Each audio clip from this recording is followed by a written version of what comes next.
Bienvenidos, esto es Radio Sefarad y estas son las noticias. Empezamos un día más con los titulares de hoy. El ejército israelí responde a nuevos cohetes lanzados desde Gaza. Abbas interviene en Naciones Unidas donde, según ha anunciado, sorprenderá comunicando una decisión de gran alcance. Y Netanyahu ya se encuentra en Nueva York para hablar en el mismo foro al día siguiente. Radio Nacional de España retira el espacio que habló de la vinculación del judaísmo al satanismo.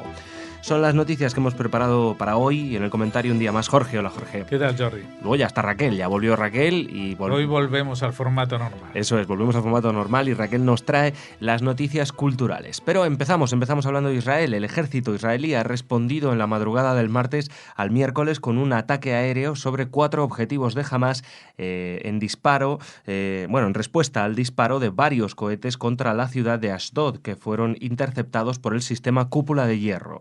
El portavoz militar señaló que no tolerarán que los terroristas abran fuego contra territorio israelí y continuarán actuando firmemente contra cualquier intento de alterar la paz en las comunidades del sur. La semana pasada se lanzaron al menos otros dos cohetes contra Israel, uno de ellos alcanzando un autobús, aunque no provocó heridos, atentado que fuera reivindicado por Daesh de Gaza. Los bombardeos se saldaron sin víctimas. A estos ataques hay que sumar los realizados con piedras y bombas incendiarias en Jerusalén, coincidiendo con las fiestas religiosas judías. Sí, bueno, al parecer lo de anoche fue un cohete, no varios, aunque la gente hablaba de 2 destellos en el sistema de interceptación de Cúpula de Hierro. Incluso a mucha gente los colgó los vídeos en Facebook porque desde Ashdod se veía perfectamente cómo surcaban el cielo 2 luces y después hubo 2 fogonazos. Por eso resulta que las noticias no son claras y hablan de un cohete, pero yo creo que han sido 2. De todas maneras, hubo una respuesta, se han bombardeado objetivos de Hamás sin producir bajas ni heridos en ningún caso. Y también esta vez, al final, parece ser que también responde a un ataque de una célula del Estado Islámico de Daesh en Gaza y no a Hamás.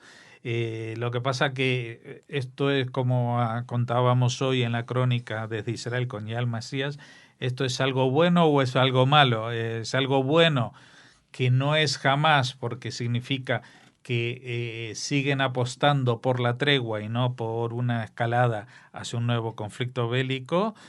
Por otro lado, habla del descontrol que Hamás, el creciente descontrol que Hamás tiene sobre la población de Gaza y en favor de grupos totalmente incontrolables como son los de Daesh, que sería para Israel y para cualquiera en este mundo mucho peor.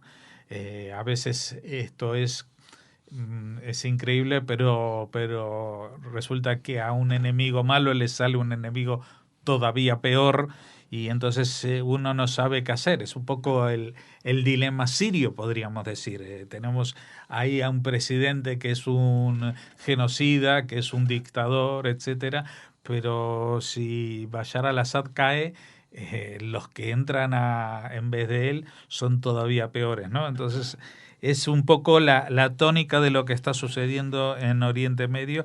Y aunque estos atentados, ataques con misiles o cohetes todavía son de muy baja intensidad, se producen por lo menos una vez por semana y eso también, digamos, que puede acabar con la paciencia de cualquier país en cualquier lugar del mundo que una vez por semana o 2 veces por semana los vecinos le echen algún cohete encima. Seguimos. El presidente de la Autoridad Nacional Palestina, Mahmoud Abbas, interviene en estos momentos en la Asamblea General de Naciones Unidas, donde, según anunció a un diario árabe a comienzos de mes, presentará una decisión que causará un giro en la política regional. Hay varias especulaciones, por ejemplo, que pondrá fin al compromiso palestino con los acuerdos de Oslo, lo que podría llevar a la cancelación de la cooperación en seguridad que mantienen Israel y la Autoridad Nacional Palestina, o incluso a la propia disolución de este órgano de gobierno palestino que fue creado en 1994 en virtud de la firma un año antes de los mencionados acuerdos. Otros señalan que es otro más de una serie de anuncios bombásticos del dirigente que se quedará en nada. Bueno, la verdad que a esta hora todavía no se ha producido esa intervención de Mahmoud Abbas, con lo cual no le podemos adelantar ni comentar exactamente nuestro parecer, porque no sabemos de qué va a hablar. Sí se ha especulado con el tema de los acuerdos de Oslo, pero eso sería dar carpetazo a la propia existencia de la Autoridad Nacional Palestina. O sea, si ellos renuncian a los acuerdos de Oslo, quiere decir que lo que es Cisjordania, lo que son los territorios administrados por los palestinos, volverían a ser administrados militarmente por Israel. Eso no sé si es un anuncio que va a interesar a los palestinos, y que el propio Consejo de Gobierno de la Autoridad Nacional de Palestina puede estar detrás de ello. Yo creo que eso no va a suceder. Quizás sea una triquiñuela para poder alentar o impulsar la declaración unilateral de independencia o como Estado en algún otro foro de Naciones Unidas, declarando a Israel como Estado ocupante. Pero bueno, el tema es que los Estados ocupantes parece como que Israel es el único que tiene un problema con un territorio, ¿no? Territorio que no ha anexionado, cosa que no nadie comenta qué pasó o qué pasa desde hace 41 años con el norte de Chipre. ¿Qué pasa con los territorios ocupados en Abjasia? ¿Qué pasa con otros conflictos en los que se han ocupado territorios y nadie ha pedido cuenta de ello a nadie? Así que vamos a ver qué es lo que pasa, porque la Asamblea de Naciones Unidas es un marco que es un altavoz para aparecer en las noticias de todo el mundo, pero no es nada a nivel de resoluciones. O sea, las resoluciones que se toman en la Asamblea General, como están dadas por la mayoría que dan un voto a cada país, y como la mayoría de los países o son musulmanes o están vinculados al mundo musulmán de alguna manera, económica o financieramente, pues es bastante previsible que haya una condena a Israel, aunque no venga al caso, y estamos en medio de una historia que no tiene nada que ver con Israel, como es la guerra civil musulmana que tiene lugar en Oriente Próximo. Y hablamos ahora del primer ministro israelí, Benjamin Netanyahu, que inició su viaje ayer a Nueva York para intervenir este jueves en el mismo foro de Naciones Unidas y encontrarse un día después con el secretario de Estado estadounidense John Kerry, responsable de impulsar el último y fallido proceso de paz un año atrás y con quien Abbas se entrevistó el pasado sábado.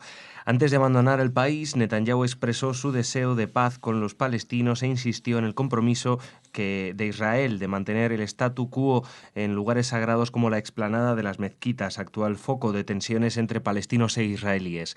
Benjamin Netanyahu ha reiterado al presidente Abbas su petición de retomar las conversaciones de paz directas. Bueno, todo esto ya se sabe. Netanyahu también va a hablar de lo que siempre habla. O sea, también hablará del acuerdo de Irán seguramente.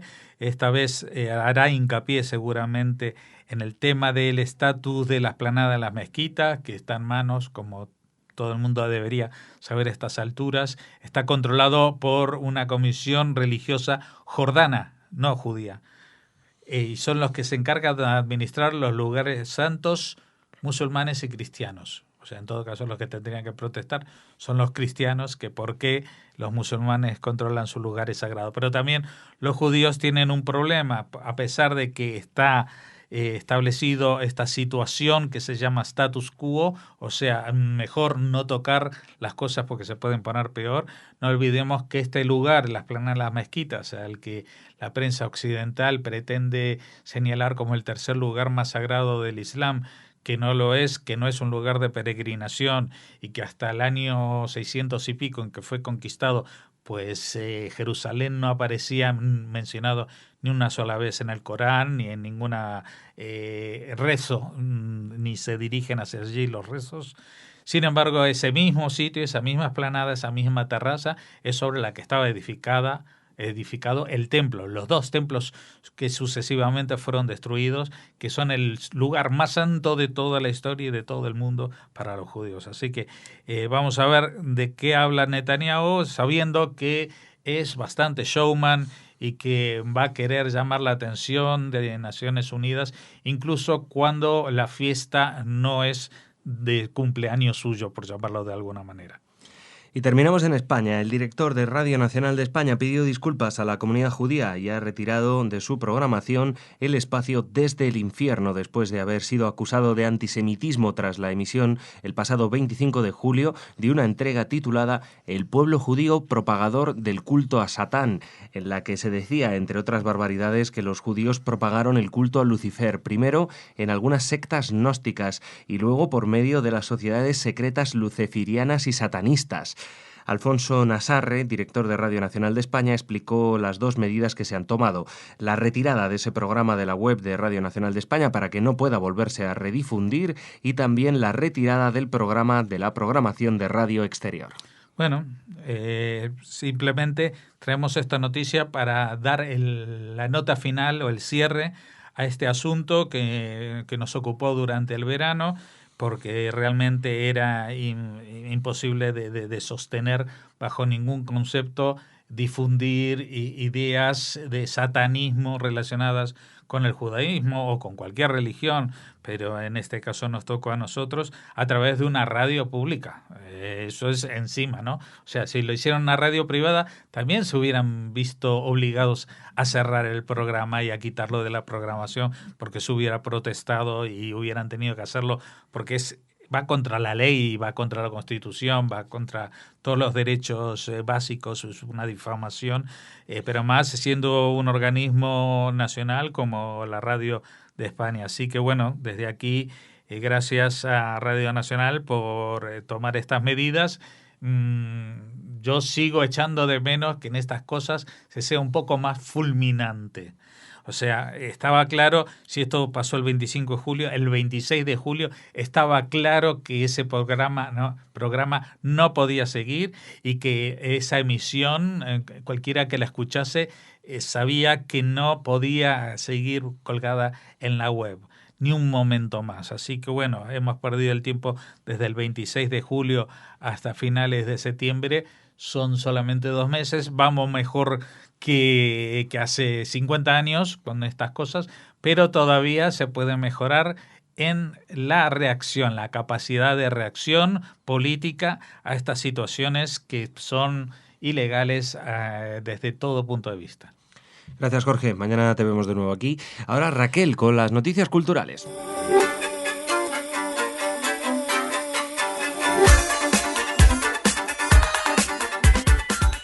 Bienvenida de nuevo, Raquel. Hola, Jordi. Ya te estábamos echando mucho de menos. Muchas gracias.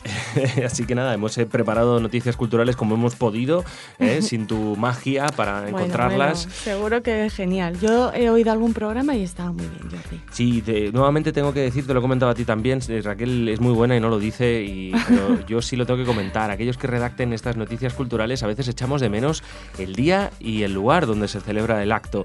Nos pasa a menudo encontrando noticias. Es una pena, chicos, porque si no sabemos ni dónde es ni cuándo, claro, es hay que buscar doblemente, ¿no? Pero bueno, exactamente. Entonces, casi siempre encontramos la data, ¿no? Claro, la convocatoria. Claro. Y bueno, ¿qué has encontrado? Dinos. Pues cosas muy interesantes, Jordi, vinculadas con la SOA primero y luego la gira de un grupo que a ti no sé si te gusta, pero del que has hablado millones de veces aquí en Radio Sefarad. Empezamos hablándoles también de música, pero en este caso de ópera, porque Nabucco será la ópera que inaugurará, de Verdi, que inaugurará la temporada del Liceo el próximo día 7 de octubre. Es, como saben, un intenso drama con esa maravilla del canto de libertad va pensiero que nos habla de la opresión del pueblo judío.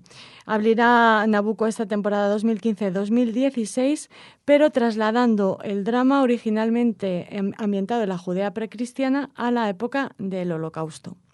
Han hecho una adaptación moderna. Sí, ya se estrenó en febrero de 2013 en la Scala de Milán y de hecho esta producción que se presenta en el Liceo está coorganizada o coproducida por el Liceo Barcelonés, la Scala de Milán, el Covent Garden y la Ópera de Chicago. Así que imagínense la importancia de esta obra que va a inaugurar la temporada del Liceo. En la dirección musical está Daniel Oren y la escénica es de Daniele Abbado, que debuta en el escenario de la Rambla. Podrá verse en Nabucco hasta el próximo día 22. Ya saben que esta ópera fue escrita en un momento particularmente sensible para el compositor, que había perdido poco tiempo antes a su mujer y a sus 2 hijos pequeños y que vivía en una Italia sometida a la dominación austríaca. Así que tiene que ver mucho el dominio sobre el pueblo judío con el que sufrían los italianos en ese momento. Cautivó al público inmediatamente y es una de las óperas más populares. La propuesta que nos presenta Daniele Abbado, que es hijo del célebre director de orquesta Claudio Abbado, se ambienta en otro momento de opresión, en el momento de opresión de la historia europea por excelencia, el Holocausto.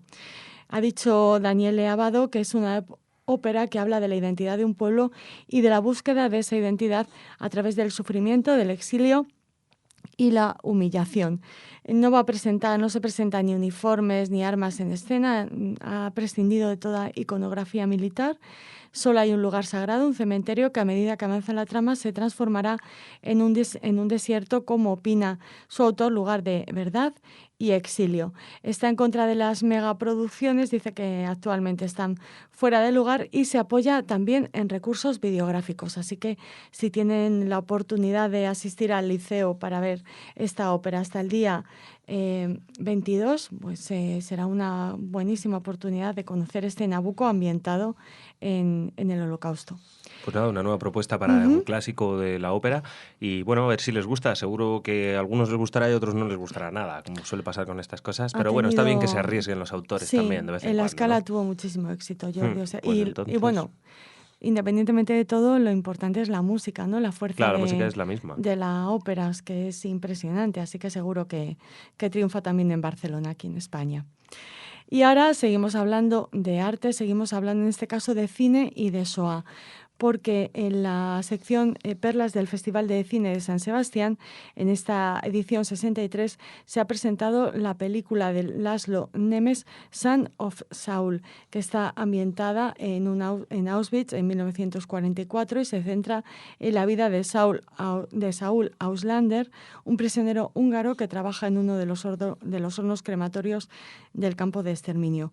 Cuando ve el que cree que es el cadáver de su hijo, inicia una misión para tratar de salvar su cuerpo de las llamas y poder dedicarle un entierro decente.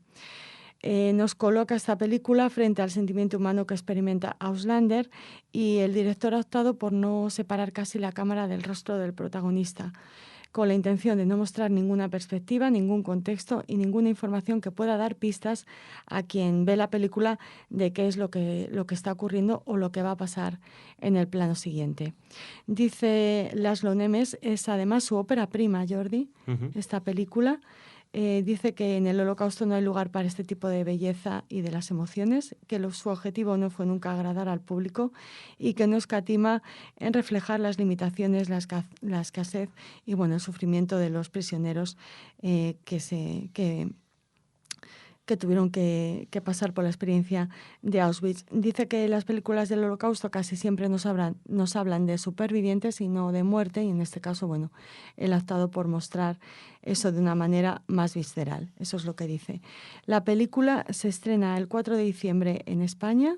Vamos a tener oportunidad de verla en los cines comerciales, digamos. Tuvo un recibimiento espectacular en el festival y, de hecho, se convirtió en trending topic. O sea que tenemos muchísimas ganas de ver esta película, que además viene avalada por el éxito cosechado en el Festival de Cannes, donde fue galardonada con el Grand Prix.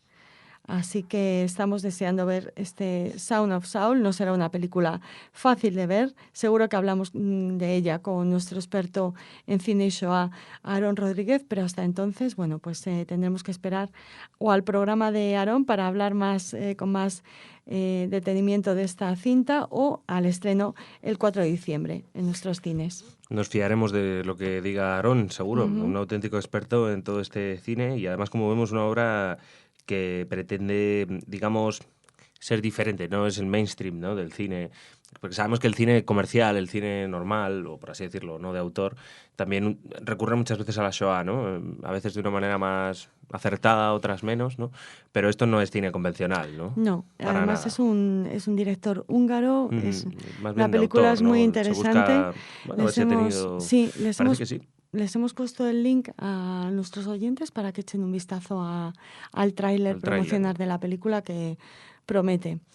Muy bien, pues nada, y acabamos hablando de Volvemos a hablar de música, pero de Orphaned. Sí. ¿Te gusta, Jordi? Bueno, son demasiado heavies para mí, pero es verdad que son duros, heavy metal, ¿no? Son, de hecho, épicos. Son los líderes del metal, ¿no?, en Oriente Próximo. Eso creo, sí. Es un metal especial, sí. Un progressive folk metal. Ese es, claro, el mundo de las etiquetas es maravilloso, Raquel, da para todo. Progressive metal, sí, ese rock progresivo, sí, metal progresivo. Lo que tiene es ese toque oriental, ¿no? Recurren a esas melodías de tipo, pues eso, árabe o judía, oriental, ¿no? Que le hace original respecto a otras bandas como europeas o norteamericanas, ¿no?, de metal. Claro, a nosotros nos interesa, claro, porque vienen de Israel. Será una gira acústica y visitarán diferentes países, diferentes ciudades de nuestro país. Me imagino que también visitarán otros países, pero vamos a hablarles... dentro de España, Raquel, ¿en qué estabas pensando? Bueno, decirles que... ¿Cómo se llamaba el guitarrista? ¿Lo tienes ahí? ¿Yoshi? A ver, no sé. No tengo a Kobi Fari, que es el cantante y líder del grupo. Claro, no, pues me he equivocado. Que está muy contento con la gira. Yo sí, es que no me acuerdo el apellido, pero creo que se fue del grupo. Jordi, dime, perdona. ¿Y es habitual que sea un unplugged, que sea acústico? No, para nada. De hecho, es sorprendente que un grupo así de metal haga algo acústico, ¿no? Pero bueno, también cuidado con estos grupos heavy metal que siempre son muy duros, pero luego tienen las baladitas baladas, o sea ahí para bailar lentas. O sea que sí. Bueno, ya han estado en Bilbao y en Madrid y ahora visitarán el próximo 2 de octubre a las 7 de la tarde la sala Caston en Sevilla, el Tren de Granada el 3 de octubre también a las 7 y también a las 7, pero el día 4 estarán en la Sala Bóveda de Barcelona. Qué maravilla, la verdad. Qué buena gira por toda España han estado. Muy bien, pues nada, Raquel, con esa noticia de Orphaned Land nos despedimos y mañana te volvemos a ver aquí. Hasta mañana. Venga, hasta mañana.